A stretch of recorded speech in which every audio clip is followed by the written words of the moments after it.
Hello and welcome to Runkle of the Bailey. My name is Ian Runkle. I'm a Canadian criminal defense and firearms lawyer. Today I want to talk about one of the worst takes I've seen on the Johnny Depp trial, and in fact it's so bad it's got me a little bit ticked off.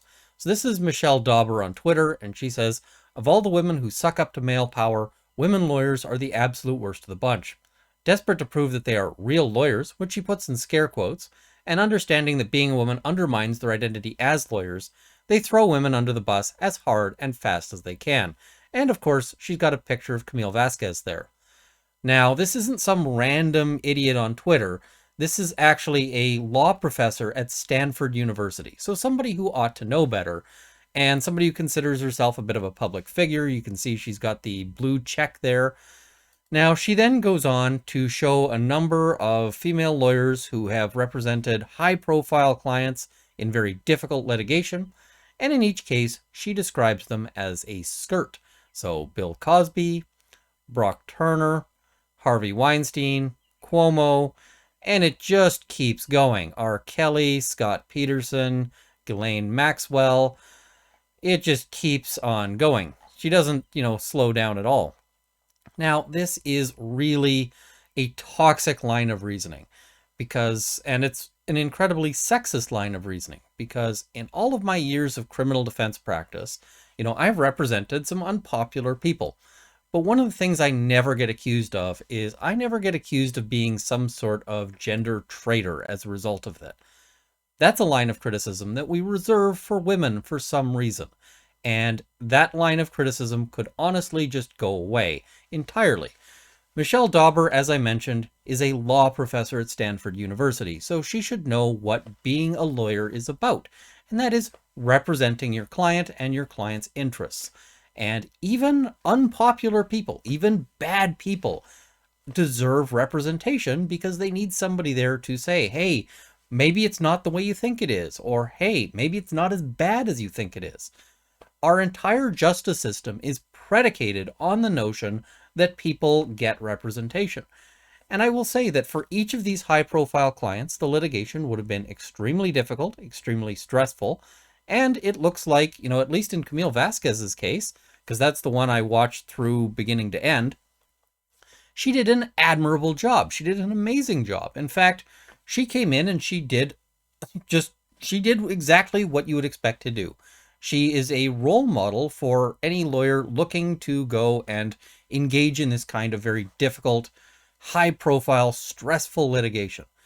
So that was an achievement. That is something that people should be looking up to, not looking down on. When she describes female lawyers who are acting at the top of their game as, suggesting that they're not real lawyers, that is offensive. And when she says that being a woman undermines a lawyer's identity as a lawyer, come on. Many of the lawyers I know who if I were charged with an offense, at least I think the top 2 out of 3 lawyers that I'd be looking at calling. And when I say top 2, I mean, if I'm ordering them, I mean 1 and 2 are female lawyers. There is nothing about being a woman that undermines somebody's identity as a lawyer. But this line of reasoning always comes out whenever women are in the position of defending an unpopular client, and especially an unpopular male client, although she doesn't limit it to that. You saw that she indicated Ghislaine Maxwell in there as well. This is something that I see comes up quite a bit. Here in Canada, we had the Jian Ghomeshi trial, and Jian Ghomeshi was accused of a number of pretty serious crimes, or very serious crimes, and I don't really want to name them because YouTube gets funny about that sort of thing. But at the end of the trial, he was very admirably represented by Marie Heinen, and she does amazing work. I've gone to see her talk. She's a really powerful speaker. She's just, if she was in my area, she'd be the top of my list of people who I'd call if I was in trouble. She does amazing work. She's a powerhouse.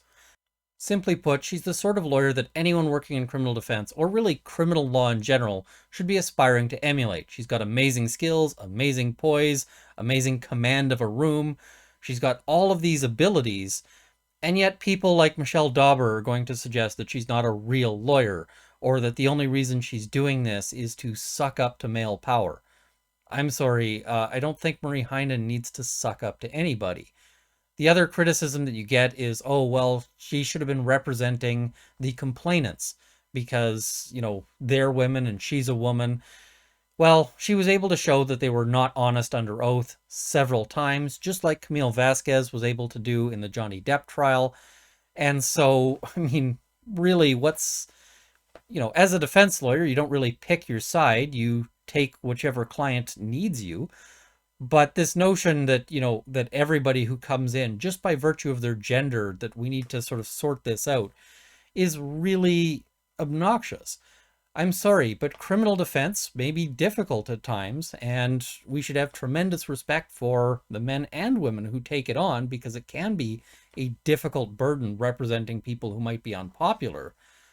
But this notion that women have to always stand up for female accusers, regardless of circumstances, really is just a notion that women should not practice criminal defense, and apparently not also practice defamation law, as we see in the Depp case. What we're doing at this point with this kind of logic is painting women and not men. I never get this criticism, as I mentioned. Nobody ever says this about me. Nobody ever says this about my male colleagues. This is a criticism we reserve for women at the top of their game. But we're basically trying to say that they should be painted into a smaller box, able to take on less interesting, less difficult, less rewarding files.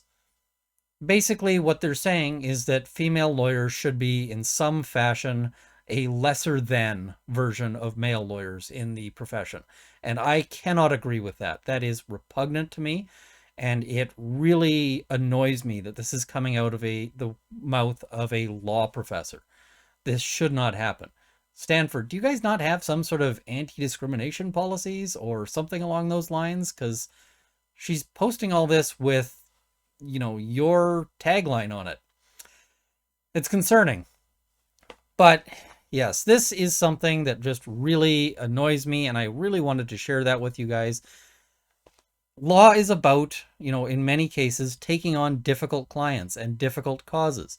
Even unpopular people deserve a voice in that courtroom.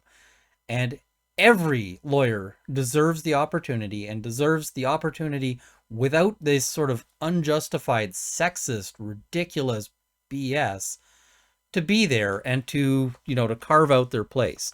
And as I said, in many places, there's many examples of people not just carving out a place, but just sort of kicking down the doors, taking names, and just absolutely killing it out there. So, yeah, I guess that's my rant. Thank you for listening to it. This has really gotten me quite annoyed. So, anyway, thank you for watching. I also want to thank my Patreon supporters at the $50 level, Canada's National Firearms Association, the CCFR, and the Canadian Shooting Sports Association. At the $30 level, Sights and Arms Limited and Mark Levier Demour. And at the $20 level, Mick Tain, Mark, Jane Babin Luxor, Haywire, Dale Nesbitt, Cameron Johnson, Bruno R., and Andrew Elsich. Thank you as well to my $10 supporters who will be in the crawl immediately following. Thank you for watching. Yeah, if you ever get a chance to see Marie Heinen speak, she occasionally goes and does talks and so forth. I really recommend it. She does amazing work. And in the case of Camille Vasquez, I think it's pretty much unquestionable that the work she's done on the Depp file has been superlative. She did amazing work. If you saw her out there, she was just really, really just cleaning house. And she was doing so, it was clear, when you could see her in person, she was nervous, but we all are nervous, in terms of appearing in court. That is a very common thing. She pushed through that and she got the job done. And I want to congratulate her because now she's made partner, which of course was very well deserved. And if they didn't give her a partner spot, somebody else was going to. I mean, there's no way that the legal profession will have seen her work and seen that she is doing amazing work. And I mean, she's going to have a lineup at her door. Yeah. I could say more. The other thing I'm not going to do, I'm not going to say, do in this video, and I've seen some people say it on Twitter and so forth. Some people have been criticizing her, saying, oh, well, she's just a professor and, she's not a practicing lawyer. Well, I don't know. There are professors who are practicing lawyers, but frankly, The vast majority of professors I know would know better than to say anything like this. And I have tremendous respect for the law profs out there. I learned from law profs. They're so that's a line of criticism I don't want to sort of throw her way. Uh, but what she's saying is not only dumb, it's sexist and aims to keep women in the profession down. I can't get behind that. And yeah, as I said, I'm a little ticked off. Anyway, I'll sign off here. See you next time.